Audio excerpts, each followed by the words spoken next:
Hello, my name is David Broussard and welcome to the Office 365 Bootcamp. In this episode, we're going to talk about how we use SharePoint Online and Office 365 to structure our data and how that can make our work more efficient.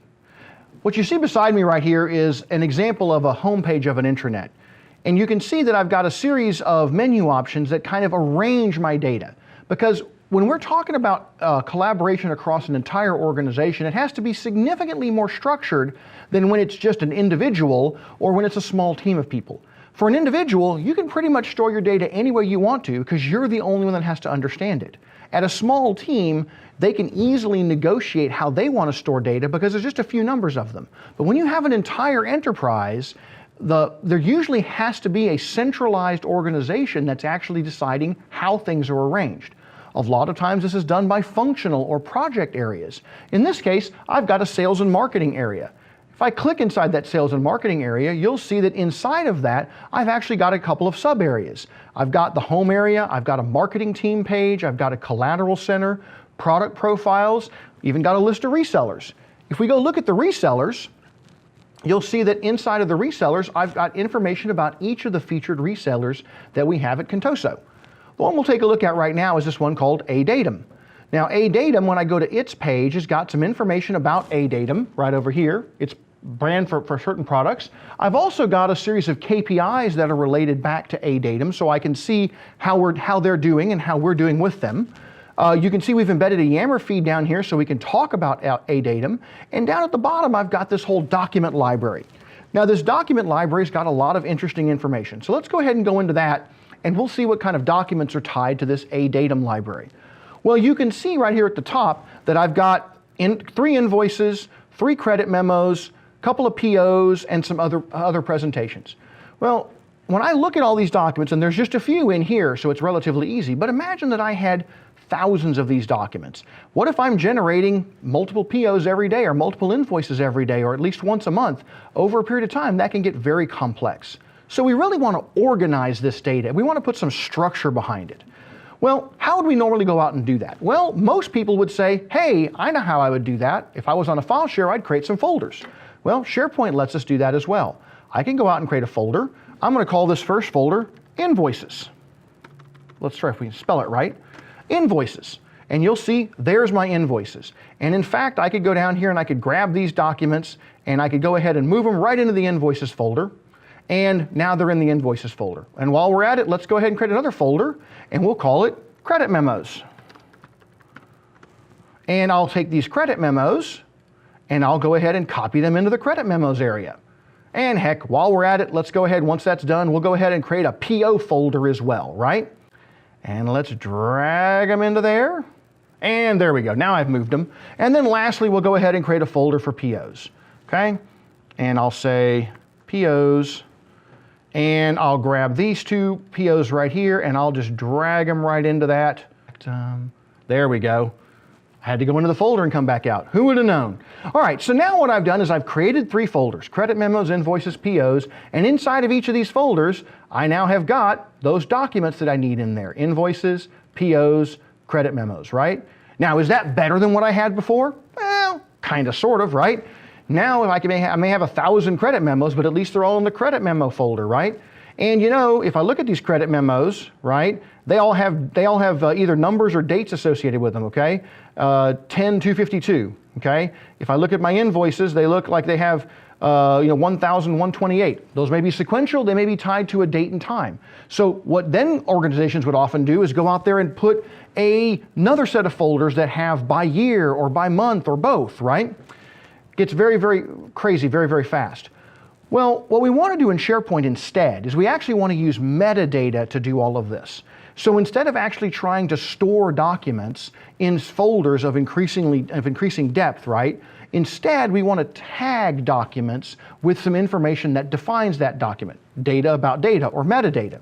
In this case, let's go ahead and create some information on this particular library, okay? And so what I'm going to do over here is I'm going to go ahead and go to the library settings on this library, and I'm going to go ahead and add a new field to here. And you can see down here that I've got a series of columns, and I'm going to add a new column, and I'm going to call this document type. and we'll make this a choice, right? And when it comes down here and shows me my options, I'm going to make some things. I'm going to say, is this a PO? Is this a credit memo? Or is this an invoice? Or is this just a partner document? Okay?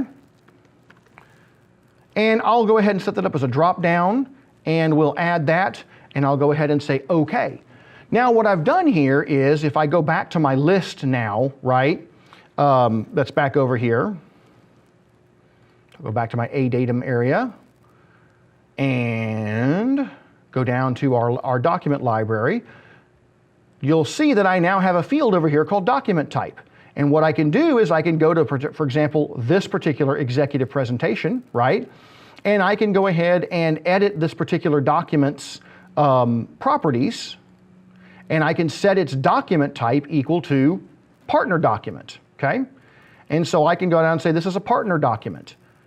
And once it's done, I can go ahead and say it's going ahead and updated that, and I can go back to my document here, and you'll see that it's actually flagged that as a partner document. Well, that's actually kind of useful, but going forward, every time I put a document in here, I've got to go ahead and classify it as something. Well, there's a way to make that a little bit easier. It's called defaulted metadata. And what we're going to do here is I'm actually going to go back into the library settings, and there's an option inside the library settings that lets me go out and select the column default value settings, which is defaulting metadata. And what I'm going to do here is I'm going to set it up to where if I store anything at the root of this, okay, I want to set it to be equal to a generic document. Otherwise, I want it to be set to a different value. If it's in the credit memos folder, I'll make it a credit memo. If it's in the invoices folder, I'll do that one. So what I'm going to do is I'm going to say I want to use this value, and I'm going to call this partner document, right? And then what I can do, once I save that, is I can go into, well, there we go. Now I'm going to go down to, say, this credit memos folder, and I'm going to say that I want it instead to be the value credit memo. We'll go ahead and save that as well. There we go. Now what will happen is, if anybody stores a document in this credit memo folder, it's automatically going to be classified as a credit memo. So to go ahead and see how that works, let's go back to the reseller's document, the reseller's place. We'll go into the A datum documents. I'll go ahead and go down here to these folders. I'll go into this credit memo folder, and I'm going to go ahead and upload a document into here. So I'll go ahead and click on upload, and I'm just going to go find a file real quick, and I've got some sitting around. In fact, I'll just go ahead and grab this picture right here. That'll be just fine. And I'm going to put it in the credit memos folder. And so it's actually uploading that document. And what do you notice right down here? Look at this. On the document type, it's already defaulted to credit memo. That means that as I save this document and put it inside of there, it's automatically defined that that document is a credit memo. Now what I can do is I can, instead of using these folders to look at everything, I can actually create a view that's inside of here that lets me see documents. So I can go ahead and say I want to edit my current view, and instead of it displaying me this basic documents, I'm going to come down here and say that I want to group this by the document type. And I'll go ahead and say that I want to expand them all already. And I'll say OK, and now that's going to be my defaulted view. And instead of seeing how these things are put together, you'll notice, hey look, partner documents down here, and my other documents are floating around over here. If I go inside of credit memos, it's going to notice that Kathy is shown as a credit memo. Everything else is unassigned right now. Now, what I would do when I'm really doing this is I would tell it not to display the folders at all, so that when somebody comes in and looks at this, they don't even realize there's folders there. They're just going and looking at the data that's put together by the different metadata that we've got. This is a simple example of how we use metadata to add structure to our files to make it easier for them to be found by users that are browsing. The next step of this is that those pieces of metadata then are part of the entire search process inside of SharePoint.